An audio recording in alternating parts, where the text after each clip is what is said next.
Okay, Nick, are you ready for the next video? Yeah, let's see it. All right, so, we have that same intro almost every video we have. I say, are you ready for the next one? And you say, yeah, let's see it. We got to mix it up a little bit. Well, I'm trying to, use different introductions. Yeah. All right, we're dealing with scheduling now. So, last video we talked about tutor matching, and we also talked about the how do we schedule, how do we get people in the calendars. Right now we're going to talk about logging sessions. Logging session, pretty important feature because that's how we get paid, and that's also how instructors get paid, and that's how the reports get out to all the different stakeholders. So, a couple different ways we deal with the logging of sessions. From an instructor's perspective, they're not going to be an administrator and need to see all the side information. They're just going to have access to their own calendar. So my suggestion is that the instructors, which we will create a custom video for them. Did you know that we create custom videos for people for their own setups for their I've instructors? heard you do. Yeah, that's right. We can do that for these people as well that are watching this video. Oh, good. Nice. So what we'll do is we'll teach the instructors to hide the calendar so they got this nice view here.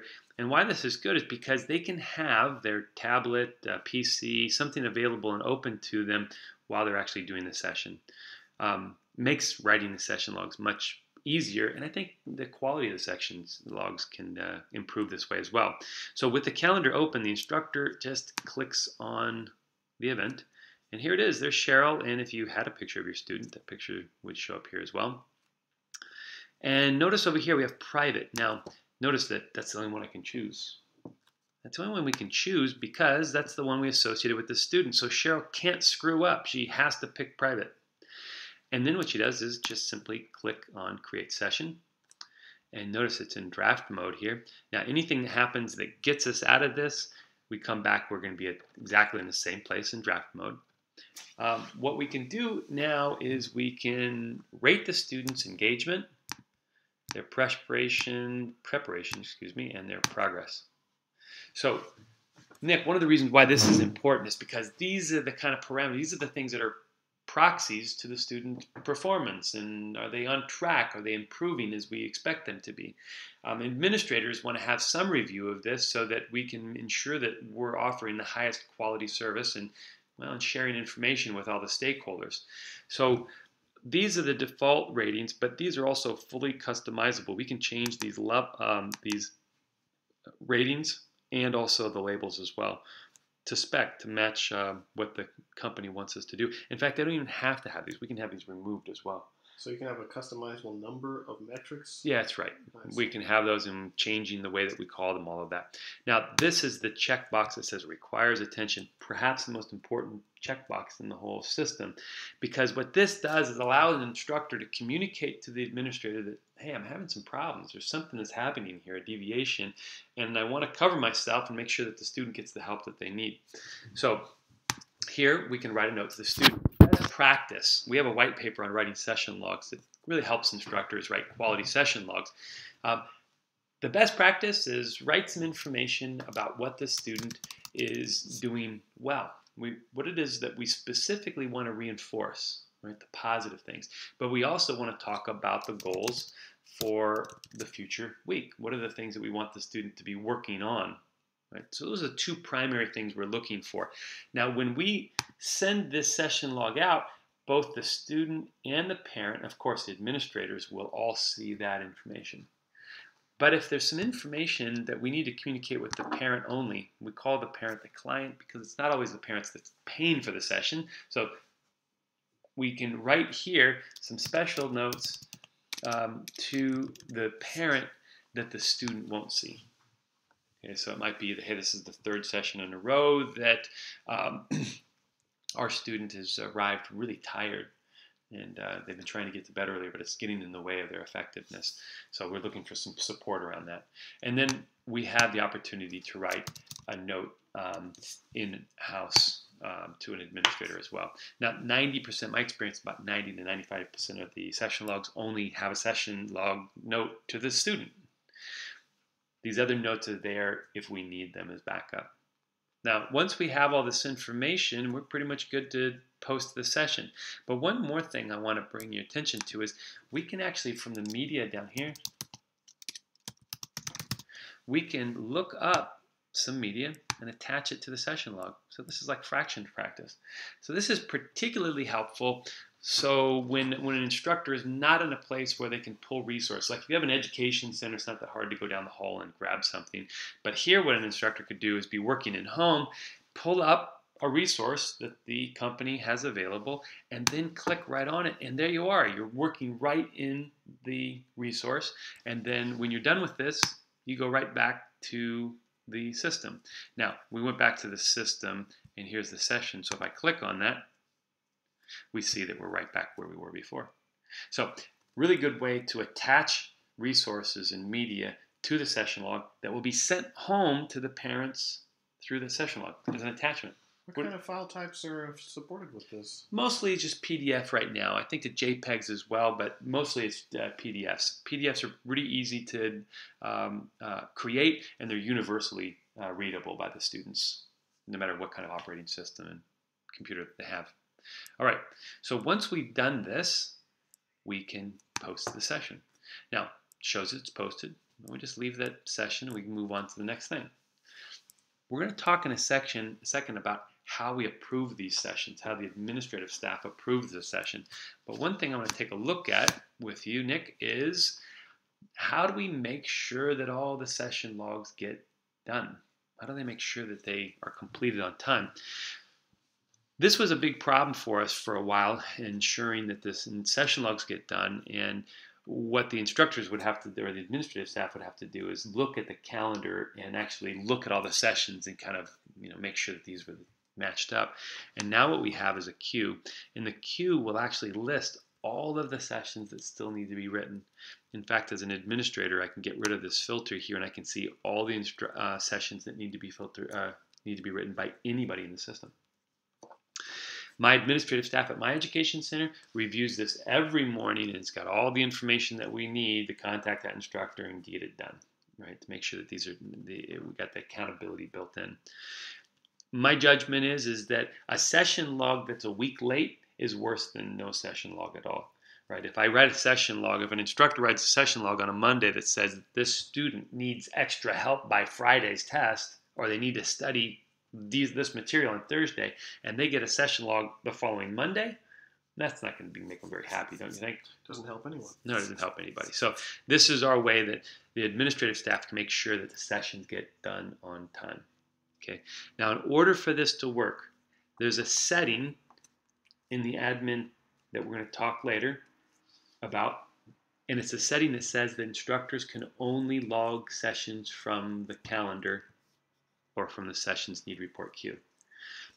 In this setup, when you look up a student, notice that when I look up a student here, sample student, it's got this plus session. I don't have it turned on in this. Now, why is that a problem? That's a problem because if it's not turned on so that this button is removed, if I can write a session log, if an instructor can write a session log outside of the calendar, then I don't know this data here, this session log queue won't be accurate. I have to have that turned on that says that instructors can only log sessions from the calendar in order to maintain the integrity between the sessions needing report queue and the calendar. Otherwise, what happens is somebody comes in, logs a session for a session here, and then the calendar one's still hanging out there saying, hey, I need to be written too. Does that make sense, Nick? I guess it does. So these are actually filed separately, you say? Well, it's not that, yeah, so here's what would happen. If I create a session from here, I still get a session log window, and I can write everything I want here. And that's fine, except for there's no information in here. The computer doesn't know that this is related to a specific event that took place on the calendar. Right? So it's like an orphan. It's just a session. An orphan record. Yeah. Now, we have that availability because some people just don't use the calendar that much, and they need to be able to write sessions from anywhere. Right? For most companies, if you want the objectives, if you want to make sure that all the scheduled sessions get a session log, we have to turn on that switch, which removes the ability for an instructor to log a session except for from the calendar or from the queue. We basically got to remove this button right here from the search list. I see. Okay, Yeah, makes sense. good. Okay, all right. Now let's take a look at. We've got the session created. Now let's look at the Approve tab. Now, a couple things here. One, we look at the Approve tab, and the first sub-tab is Sessions. It shows me I've got 2 sessions ready for approval. And I can see the sessions quickly, and really importantly, I can see that one requires attention. Now, I think best practice as a lower level administrator is the one that's reviewing these and making sure everything looks good, and then kicking them upstairs to a higher level administrator if something needs to be dealt with. Well, a session that's flagged probably needs to be dealt with. We can use our mouse to roll over the information icon so we can get all the good information. Now, sometimes if there's so much information, it might be filling up that window here. It might be more information that's here. If I pull off of this, right, it disappears. So to get it to stay, you click to stick it, and now we can expand that if I needed to. All right, then you can shut it. So once again, roll over makes it open, roll off, it's off. If I want it to stick, click, and now it sticks. You get that, Nick? It's catchy, yeah. Catchy, all right. You want to play with that, don't you? Well. All right. So that's how they can look over all the different sessions, and if they looked at a whole row of sessions, and they can click all and then approve selected. Okay. Now, if they need to deal with one of these, of course, they can go ahead and just edit it. Maybe an administrator needs to come in here, and after a conversation with the instructor, maybe they make another note to the parent that says, spoke with the instructor, and we decided that it would be a good idea for them to, whatever we want to communicate to the parent, we have an opportunity to do this. Maybe we've already spoken with the parent on the phone, and so we add some notes about that. Now, after we've done our editing, we would have to save it and then go back and approve it, but we've got this nice approve and send button. By doing that, it automatically saves it and approves it in one fell swoop. So when will the parent see the parent note? Good question. After it's approved. So once we approve the session, it's sent out to all the stakeholders, all those people that we put in the email for the parent and for the student, and the alternate session email that we put in the student file and the parent file. We talked about those in those earlier videos. So that's the people that are going to receive those. In another video, we're going to talk about those emails and how we customize them for the company, but those get sent out at this point. And notice what happened is that this went down to 1, but also what happened is there was a timesheet in here that was also approved. Let's see if we can find it. Let's go to approved. There it is. Cheryl Daly had a tutoring session, was paid $22 an hour for the work that was done with sample student. Okay, so what that means is that when we approve the session, the timesheet gets approved automatically. Does that make sense? Okay, perfect. The now what we have is the opportunity, once it's approved and the timesheet is approved, what we have is a chance to go through. Is that your cat, Nick? Wait, is that a cat? Yeah, that's a cat. Oh, actually, I think that's my cat. I guess we're gonna have to. I think she wants to get fed. Well, we're gonna have to feed her after this video. Okay, well. All right. So, final thing before we're done with this video and before I feed the cat is sessions are associated with timesheets. When I approve the session, the timesheet is approved automatically. In the next video, we're going to talk about billing and how we go into the invoicing, payment, session credits, and QuickBooks Web Connector, which syncs everything up with QuickBooks.